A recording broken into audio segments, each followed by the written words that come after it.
Thank you very much, Karen. You just have to excuse me. I've just returned from overseas and courtesy of international travel, finished up with a bug. But I'd like to first acknowledge His Worship the Mayor, John Leggett. I don't think John's still here, but to acknowledge him nevertheless. Bruce Wills, your Chair of Apiculture New Zealand, and of course Karen, CEO.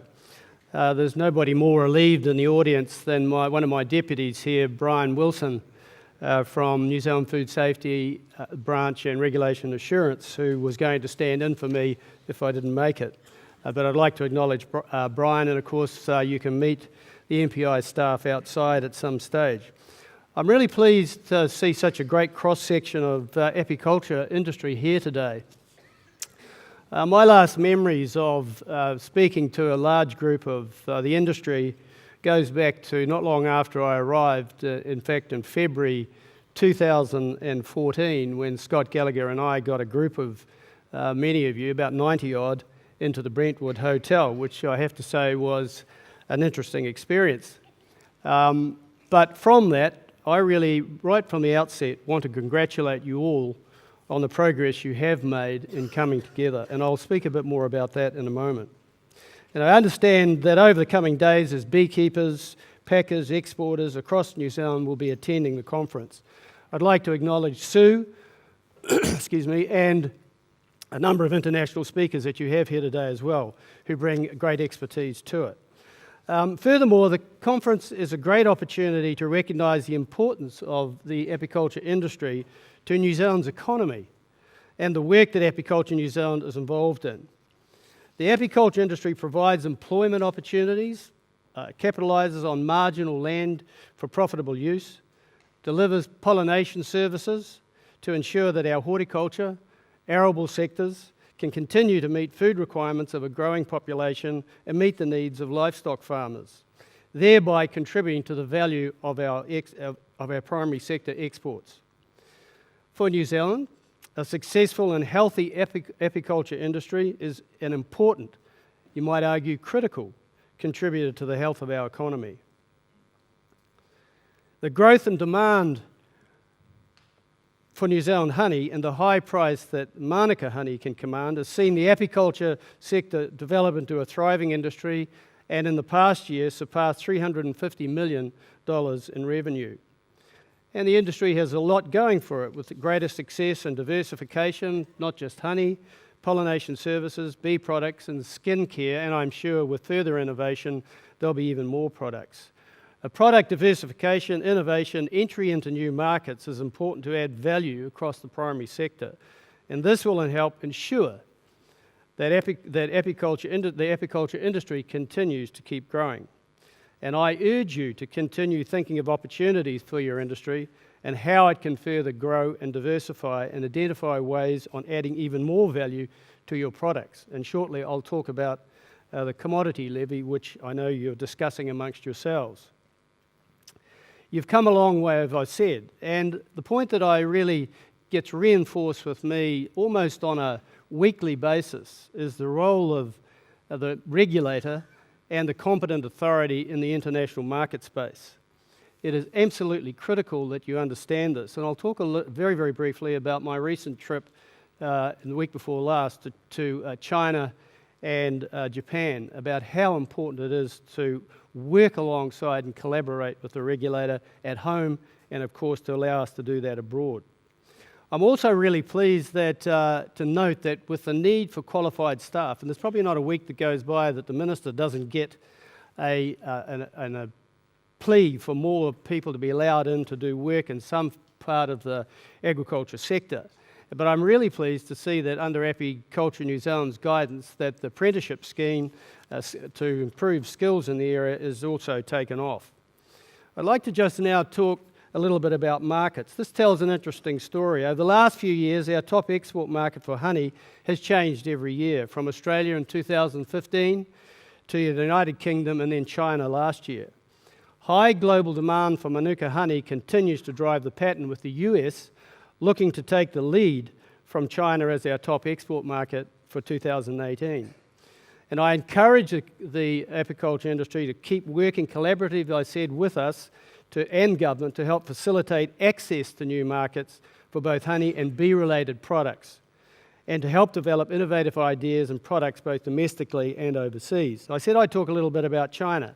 China has gone through, under President Xi Jinping's major changes, they have decided to speed up importations at the border, which is a godsend for us, given all the issues that we've had. That means that there has been a move of AQSIQ, many of you will understand as the authority that actually controls the border, into the General Administration for China Customs.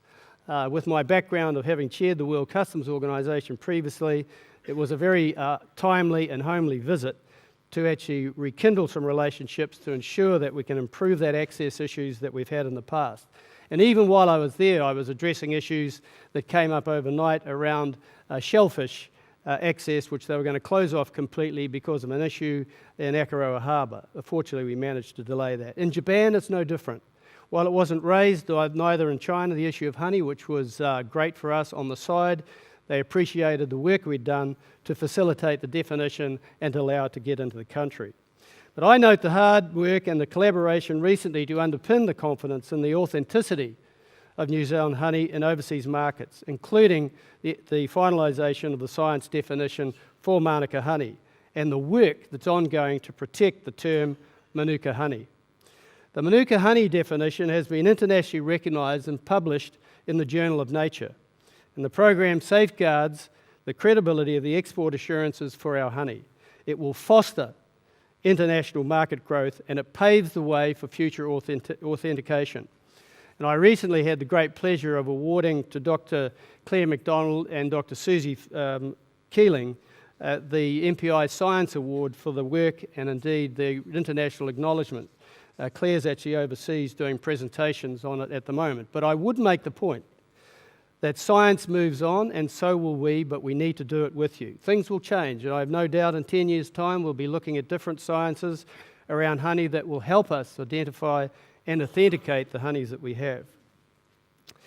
Let me just talk a little bit now about the Export Regulatory Advisory Service. At this point, this is a quick plug for a new tool that we introduced about 2 years ago in a very small way. It's now funded. It has stood up and has been a huge benefit to industry, and indeed, as you can see on the graph here, on the pie chart, on the graph you'll see in a moment, you'll see that the way that this is actually developed into a very, very definite improvement in the way we go about helping industry. We offer the Export Regulatory Advisory Service to anyone that's interested in exporting. We've assisted over 900 exporters in the year to June 2018. And you can see there that the bee sector, the bee and honey sector, on the top right-hand side are a major component of those that have called in for assistance, and we've been able to provide that. Some members of the team are here outside and will be happy to help you with any queries you may have around those export issues. Let me now turn to the commodity levies. The commodity levies provides a framework whereby organisations demonstrate that they are representative of their respective industries and meet the membership and structure, consultation, voting support and other requirements of the Act. You can gain a levy order to impose a mandatory levy on members of an industry. There are now over 30 levy orders under the Commodity Levies Act across the primary sector industries, from agriculture, horticulture, viticulture, fisheries and forestry.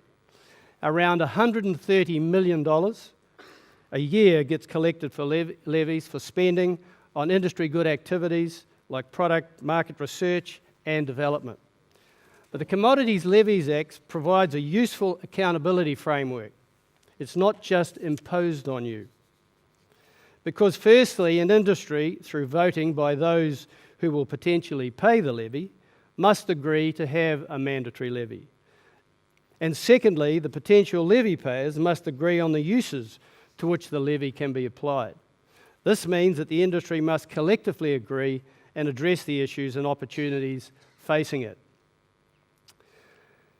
Industry organisations funded by the commodity levy can also access different funding from the government. and the Sustainable Farming Fund is just one of those. There's over $600,000 that has been already allocated to floriculture, horticulture and viticulture, meat, dairy and arable industries. We also now have what's called SFF Tere, which is a very quick access process that people, for less than $100,000, that industry can access to further their product development of a particular issue.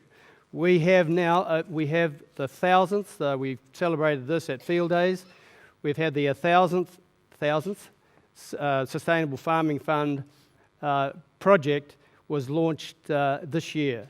And so that's open to you, and especially as a commodity levy payers, that are also of great use.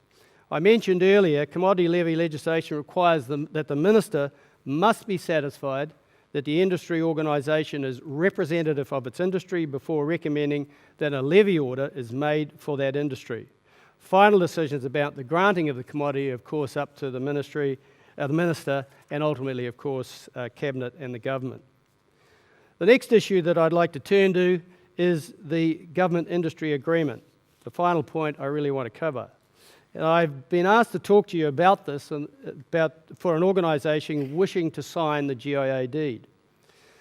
The GIA is intended to operate as a partnership between primary industry and government to achieve better biosecurity outcomes. However, effective biosecurity readiness and response must take place at a whole industry level.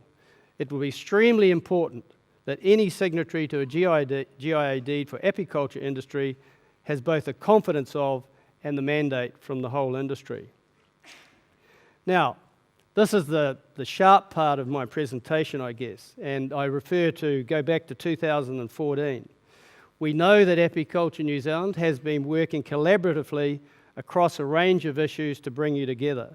But historically, the apiculture industry has been divided, and in many cases, the approach has not been unified. This is not helpful. In my experience, the industries that work together, that share together, that cooperate together are the most successful, not only internally, but internationally. They're without a doubt. You have a huge investment to protect, and I think much more could be achieved with industry bodies working together to ensure that this is the case. Excuse me. My final point, in the interest of time, is to just mention the Biosecurity Act. The Biosecurity Act is well overdue for review, and I managed to persuade the previous government and now the current government, the Minister, I may mention this tomorrow, that we will review the Biosecurity Act over the next couple of years. We may have to make some changes to it even before it is renewed. We have been confronted, as you are well aware in MPI, with a range of things, from WPC 80, infant milk formula, where we had 176 brands going into China, we now have 6. Meat, 1 and 2, myrtle rust, vonemia in oysters, and Mycoplasma bovis, and not to forget, of course, the infant milk formula threat that we face. And many issues that we encounter now with changing climate, expectations of having to stop some of these things to ensure they do not harm our industries.